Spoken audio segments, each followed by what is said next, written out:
The NFL regular season is wrapping up, but there's still time to get in on the action with FanDuel, America's #1 sportsbook. Right now, new customers get $150 in bonus bets guaranteed when you place a $5 bet. That's $150 in bonus bets, win or lose. The app is so easy to use, and there are so many different ways to bet, like live same-game parlays. Find bets in the new Explore tab. Make a parlay in the Parlay Hub, the best way to find popular parlays, and more. So visit FanDuel.com/247 and make your first bet a layup. FanDuel, official partner of the NFL. Must be 21 plus and present in Arizona, Colorado, Connecticut, Iowa, Illinois, Indiana, Kansas, Kentucky, Louisiana, permitted parishes only, Massachusetts, Maryland, Michigan, New Jersey, New York, Ohio, Pennsylvania, Tennessee, Virginia, West Virginia, or Wyoming. FanDuel is offering online sports wagering in Kansas under an agreement with Kansas Star Casino, LLC. First online real money wager only. $10 first deposit required. Bonus issued as non-withdrawable bonus bets that expire 7 days after receipt. Restrictions apply. See terms at sportsbook.fanduel.com. Gambling problem? Call 1-800-GAMBLER or visit fanduel.com/RG in Colorado, Iowa, Michigan, New Jersey, Ohio, Pennsylvania, Illinois, Kentucky, Tennessee, and Virginia. Call 1-800-NEXT-STEP or text NEXT-STEP to 53342 in Arizona, 1-888-789-7777, or visit ccpg.org/chat in Connecticut, 1-800-9-WITH-IT in Indiana, 1-800-522-4700, or visit ksgamblinghelp.com in Kansas, 1-877-770-STOP in Louisiana. Visit mdgamblinghelp.org in Maryland. Visit 1-800-GAMBLER.net in West Virginia, or call 1-800-522-4700 in Wyoming. Hope is here. Visit gamblinghelplinema.org or call 800-327-5050 for 24/7 support in Massachusetts, or call 1-877-8-HOPE-NY or text HOPE-NY in New York, or visit oasas.ny.gov/gambling. Standard text messaging rates apply. Sports betting is void in Georgia, Hawaii, Utah, and other states where prohibited. JamesAllen.com is the online destination to easily design a customized engagement ring and save up to 50% compared to traditional stores. You pick a diamond, whether it's lab-created or earth-created. James Allen has over 200,000 conflict-free stones. Then you pick your ring setting and metal. And if you need some help, they have real-time diamond consultations available, where an expert can walk you through it all. Get 25% off your order at JamesAllen.com code podcast. That's JamesAllen.com code podcast. I'm Tim Fitzgerald of GoPowerCat.com. And I'm Scott Chasen. This is a replay of WIBW show, The Drive. Here's this week's episode on the 24/7 Sports Podcast Network. Now, let's start The Drive. Good evening, Wildcat and Jayhawk fans, and welcome to The Drive, sponsored by Briggs Auto Group. I am Tim Fitzgerald at GoPowerCat.com. And the man across the studio from me, because he still thinks I'm infectious, is Scott Chasen. Fitz, it was a good week one. It was. And the only thing infectious was the smile on the faces of Kansas and Kansas State fans as their teams won by a combined, have to do the math, 250 points or something like that. You're good at math. Mm-hmm. It was a double victory Sunday, Saturday, and this is a Sunday. Friday. Anyhow, you can interact with us on social media. I don't know why you'd want to, but you can at facebook.com/The Drive Show, on Twitter at The Drive 13, and of course, answer our weekly poll question and make your game predictions on our Twitter page. And remember, if you ever miss an episode of The Drive, don't worry. You can listen to an audio-only version that will appear each Monday morning in the form of a podcast at GoPowerCat.com. And we start things off with our 2-minute drill. The 2-minute drill is sponsored by Vanderbilt's Your Work Boot Center. Well, Fitz, Kansas State opened with a 34-0 victory over South Dakota. The Wildcats accomplish all they needed to in this game. Well, you know, Scott, it's interesting because I thought K-State would win this game big, and I thought they would dominate, and they did those things. I thought the defense would be good. It was. I thought special teams, which typically makes a difference in these FCS games, as it did in both K-State and KU's victories. But overall, K-State kind of just went through the motions to a degree. I don't mean that as an insult. They just got up so quickly. That was the first play of the game from scrimmage from Kansas State. Malik Knowles on a jet sweep going 75 yards. Deuce Vaughn just blowing someone up. And then a little bit later, Seth Porter blocks a punt, a scoop and score for the Wildcats, and they're out to a 14-0 lead. And I think Colin Klein, the new offensive coordinator, at that point went into full Bill Snyder mode, as trying not to show very much because it was kind of a mismatch. South Dakota is a pretty good FCS team program. They were in the playoffs last year. Of course, KU, kind of struggled with them at the start of the year last year. But K-State made them look pretty shabby all day long. Deuce Vaughn got loose a little bit. Adrian Martinez was okay. We'll talk about him in the second segment. But overall, Kansas State was a far superior team. But really, Kansas State's defense was the story. Yeah, South Dakota picked up some yards, but K-State's defense was consistently in control of this game. And what was really interesting to me, Scott, is one of the goals, one of the things they did want to accomplish as a coaching staff was playing a lot of dudes, and they did play a lot of guys. They brought in a number of players throughout the course of the game on the lines, of both sides of the line, and in special teams they experimented with different lineups to see who belongs on the field when the games get ratcheted up, which of course will start this Saturday against Missouri coming into Bill Snyder Family Stadium. We'll see if K-State can be a little more efficient, maybe a little more explosive on offense in terms of their passing game, but certainly this defense looks like one that could really wreak havoc with teams across the Big 12 because they've got so many good players at so many levels, and they showed on Saturday they also have the depth you need in the Big 12 to survive. Yeah, well, Fitz, you mentioned it. KU played this team last year and not only struggled. I mean, KU needed a game-winning touchdown to beat what was a pretty good South Dakota squad. I think what you saw from Kansas State and Kansas this past weekend was a lot more comfort because of the shape of the roster and how good they feel about a lot of their players. Well, Scott, Kansas blew out Tennessee Tech 56-10. What was the most impressive part of this week one win? Well, the scoreboard operator was primed and prepared to get all the numbers correct. It's been a while, Fitz, since Kansas has put up this many points. It was just a completely dominant outing, and Tennessee Tech is not quite a very good FCS squad. In fact, I'd venture to say that they are toward the bottom of that ranking, but as Lance Leipold said after the game, Kansas as a program is not in a position to be judging how good other teams are. If Kansas is going to get a win, and an impressive win, Kansas needs to go out and do that. Most impressive to me was the way Kansas dominated both sides of the ball, and that continued really throughout the entire game. There's Daniel Highshaw, a little bit of attitude on the end of that run. That's a guy who could have transferred when KU had, knowing KU has Devin Neal on the roster, the Jayhawks went and brought in 2 transfer running backs. Well, he had the best camp of any of them. He had a great game. Devin Neal had an 80-yard touchdown run. Savion Morrison had a touchdown run.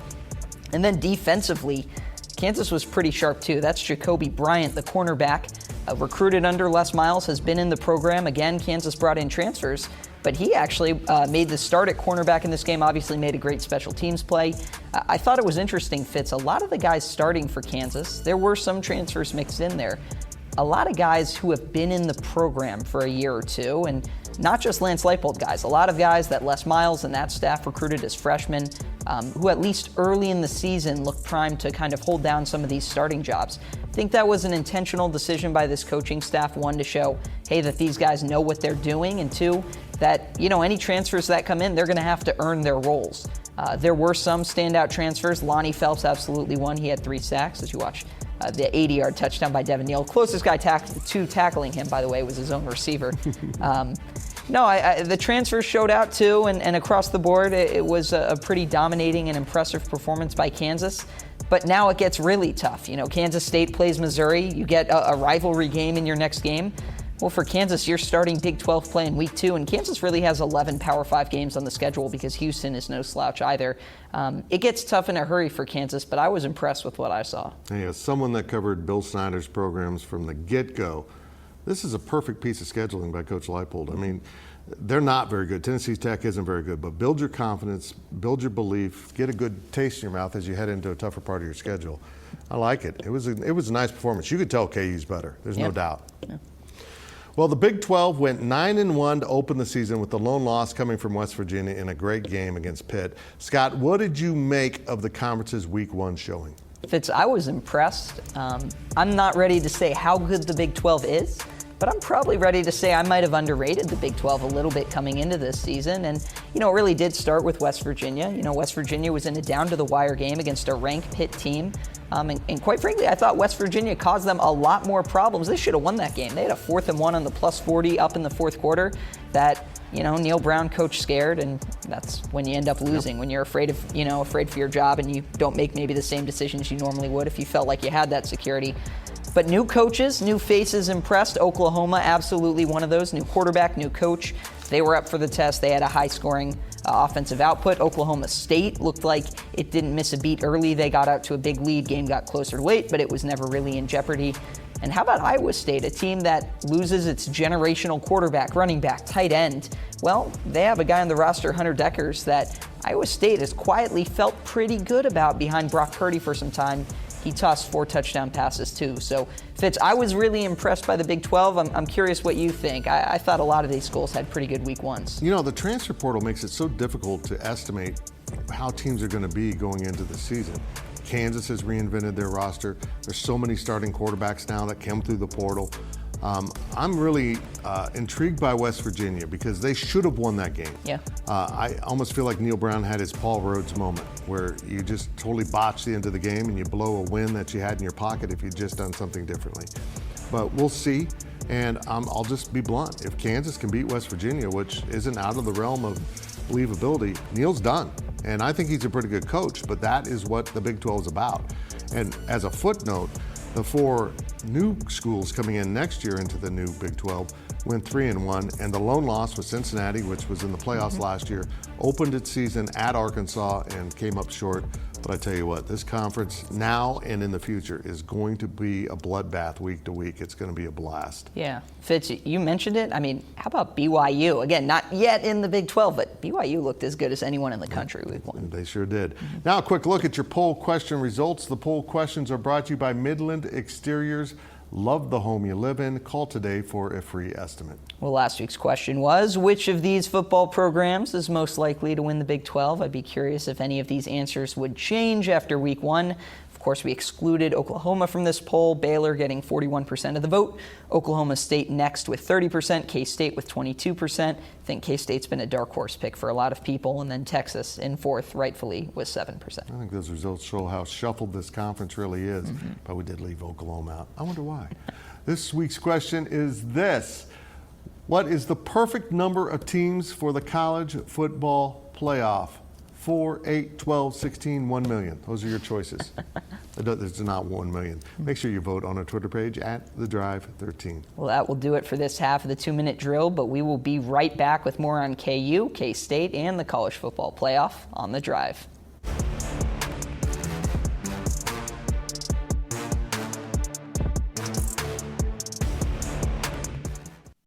Picture this nightmare scenario. You're hosting friends for the big game. It's neck and neck in the fourth quarter, and suddenly you realize you're out of drinks.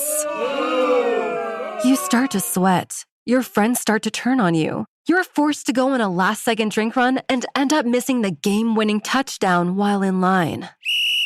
Terrifying, isn't it?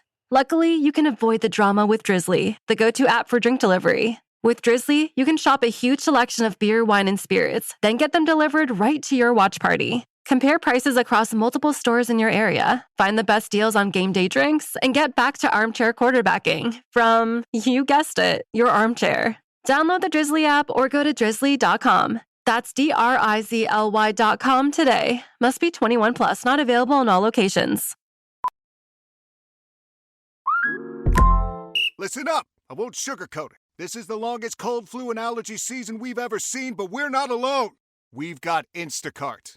Sure, you may be a coughing snot faucet who just wants mommy, but you're not giving up! Not when cold medicine, fragrant herbal teas, and honey shaped like bears can be delivered through Instacart in as fast as 30 minutes! Now let's go win the sick playoffs! Daddy, I just want my soup. Oh, sorry, Sport. App says it'll be here in a few minutes. Instacart for the win. Welcome back to The Drive, fueled by BriggsAuto.com. Welcome back as we continue our weekly 2-minute drill. This segment of the 2-minute drill is sponsored by Copeland Insurance Agency, part of your community for more than 60 years. Someone fixed the read. It said over for so long, and I've always read it as more than. It got fixed. Well, the grammar comes through. Fitz, let's change gears and talk basketball. No, I'm just kidding. Let's talk quarterbacks, starting with new K-State quarterback Adrian Martinez. Fitz, how did the Nebraska transfer fare in his Wildcat debut? No turnovers, completed 11 of 15 passes. That sounds great, but it was for like 50-some yards. As he checked down an awful lot, he only really threw one deep pass. It was slightly underthrown to Phil Brooks, and Philip tried to come back and get it, couldn't quite get there. After the game, they mentioned that really throwing the ball downfield wasn't in the game plan, and he seemed to shy away from it. Honestly, he looked like a quarterback who has never had much time to operate, who's never had a pocket in which he can operate. He's never been able to be comfortable back there because every highlight I see of him from Nebraska, he's running for his life. So he seemed to be caught sometimes in between throwing and running and a little bit indecisive, but he didn't do anything to lose the game. And honestly, that's a big part of what you need to do at quarterback right now for Kansas State. Pick up first downs, perpetuate drives, give the ball to Deuce Vaughn, get the ball out to playmakers. I think he's going to be fine. I do want to see a lot more from him in week 2 against Missouri, but I got to tell you, I had Nebraska fans still tweeting at me about how bad he is, even though Nebraska's got concerns of their own. I'm just amazed at the just obsession some Nebraska fans have with trying to blame this kid for everything. Is he a great quarterback? Not right now, not in this system. Can he be a great quarterback? Absolutely he can be. And Coach Kleiman made it very clear. They have seen a lot from him in practice. They have seen him make throws that are incredibly difficult, and he does have a big arm. I'm looking forward to seeing if K-State held back that deep passing game to try to kind of maybe sucker Missouri into the offensive or into the line of scrimmage to try to contain Deuce Vaughn in the running game. A lot more will be shown this week as we begin to get to know Adrian Martinez, or 9 a.m. as he's called, as the K-State quarterback. But we will see if he can lead K-State to a much higher level. He's capable, but can he put it together? And that's always been the question about Adrian Martinez. Yeah, and Fitz, you know, the parts of this game I watched, I did notice a few moments where you saw that indecisiveness, but I'll tell you what, I was impressed where there were a few moments where the pocket was clean, where the line did its job, and he kind of hung in there because, you know, a lot of times when quarterbacks are used to having to run for their life the whole time, they get spooked very easily. They're running. They're always looking to tuck it. I thought a few different times he actually hung in there, and that impressed me. That showed some promise. Yep, it is going to be interesting going forward. Well, Scott, last week you talked about Kansas quarterback Jalen Daniels. He was nearly flawless in the first half on Friday. What did you make of his performance? Well, Fitz, I'll give you a stat, and this is a true stat, but it's not very serious. Jalen Daniels currently ranks 3rd in the nation in quarterback rating, and that's one spot ahead of Alabama's Bryce Young. So Jalen Daniels for Heisman. I don't know if we can get that started here, but no, Jalen Daniels was very good. And Fitz, he was near flawless in the first half. He was 14 of 15, had a beautiful deep bomb, and on that play, the first 2 options were shallow routes. So normally you see a guy look deep and then check it down. He was looking shallow again, and then let it go. A couple of off-platform throws. You saw one there. He's getting hit. He delivers the ball to Luke Grimm, who I expect to be his favorite target this year. I was very impressed with the poise of Jalen Daniels, whose only incompletion in the first half was a 4th down fade route end zone kind of play where he put the ball in his receiver's hands. He had it in both hands. The defensive back just made a better play and ripped the ball away. Now look, Jalen Daniels is still young, and what makes him special, in addition to some of that off-platform stuff, is he is not timid when it comes to taking risks, when it comes to trying to force the ball into a window, and that's why you saw to start the second half. He threw an interception. KU was already ahead by, I think, 30-plus at the time. He tried to force the ball in, and it just wasn't the right play. There were like 3 guys in the area. Thought it was interesting how Lance Leipold kind of described that play after the game. He said Jalen Daniels got a little greedy. He seemed to indicate that that's probably not a play he's going to make if it's a close game, if it's important, if it's high pressure. That's the kind of thing that happens maybe when the score gets out of reach. But from everything I've seen, Jalen Daniels has been poised. He's been confident. He is the leader of this team. Saw a number of times where he got guys together on the sidelines to lead them in some kind of team choreographed thing. And, you know, he really didn't feel the pressure. He had a somewhat of a quarterback battle going into camp. I think everyone expected him still to start. I don't think he took that as pressure or anything that made him slip up. I think he used that as just kind of a reminder that, hey, he is the guy. He's got to kind of maintain, he's got to lead the team, he's got to show that he is quarterback one. This first performance kind of cemented what we saw last year, that he's got a lot of tools, he's got a lot of ability. Can he do it against Big 12 teams? I think we'll find out, because West Virginia's, their front seven is pretty good. If you're going to take a chance for a highlight reel play, do it when you're ahead 30-0. Yeah. That's my coaching right there. And now we step out of bounds, and Out of Bounds is brought to you by Dara's Corner Market. We love local, and we are local for you. Fitz, we are not going far out of bounds, but we are going into the future, like so that. reconcile that however you can. The College Football Playoff Board approved expanding to 12 teams starting in 2026 at the latest, potentially as early as 2024. What do you think of this new proposal? I love it. I think 12 is the perfect number. The 4 teams that would have been in the playoff before get a bye, and the other 8 will play around apparently on on home sites, on campuses, which is fantastic for the game. Scott, what I like the most about this is it includes more programs. Instead of just being that elite group that typically are in the discussion, by different rules than everyone else. Some programs have a loss, they never leave the discussion. Other programs have a loss, they're done, they can't get in. And this being more inclusive will help a lot of programs elevate their standing. For example, back in Bill Snyder, particularly when Colin Klein was playing quarterback for Bill Snyder in 2.0 of Snyder's time, K-State would have made a field of 12 a couple seasons for sure, and maybe a third season. So I ask you just to stop and ponder how you would reflect on what Kansas State football was about in the last 10 years of Bill Snyder coaching if they had made the playoff 2 or 3 times. You would think it was a pretty darn good program. Instead, you kind of think it's a middle-of-the-pack Big 12 program right now. So adding more teams, adding more schools involves more players and gives them more to play with down the stretch. It'll mean more meaningful games for a lot of programs. Very cool. Absolutely agree. And I like 6 conference champions making it to make sure one of the non-Power 5 is going to get in every year. I love it. Now let's hear from the fans. And our fan question is sponsored by Meadowlark. Retirement awaits in Manhattan, where you can live your way every day. Well, Fitz, our fan question this week is, how high will Kansas State be ranked if the Cats start 4-0? That is from Trey in Manhattan. Take it away. Thank you, Trey. Appreciate it. I always wanted a friend named Trey. It's like it happened a 3-pointer all around all the time. Well, you have Deuce Vaughn, and now you have Trey in Manhattan. I think getting to 4-0 would be remarkable. That means you're going to win in Week 4 at Oklahoma. That would be substantial. And I think with all the kind of low rumble about K-State out there right now in college football, winning at Oklahoma would blow it up. And I think they would jump into the rankings around, the mid-teens probably. They probably should be higher if you win at Oklahoma and you're 4-0. Let's see what they do against Missouri before I get too cocky about things. If they can really thump Missouri, I think they'll start to get more and more national vibe about them. And then they'll turn around and play Tulane before Oklahoma. 4-0 would be remarkable, and it would probably set this team on the course for a remarkable season. Yeah, if it's 4-0, and it's within the realm of possibility. I agree with the approach, though. Hey, K-State, Missouri should be a lot of fun, and I think we're going to pick that game coming up next. Yeah. So remember to ask us your questions on our Facebook page and on Twitter at The Drive 13. When we return, we will look at our predictions here on The Drive.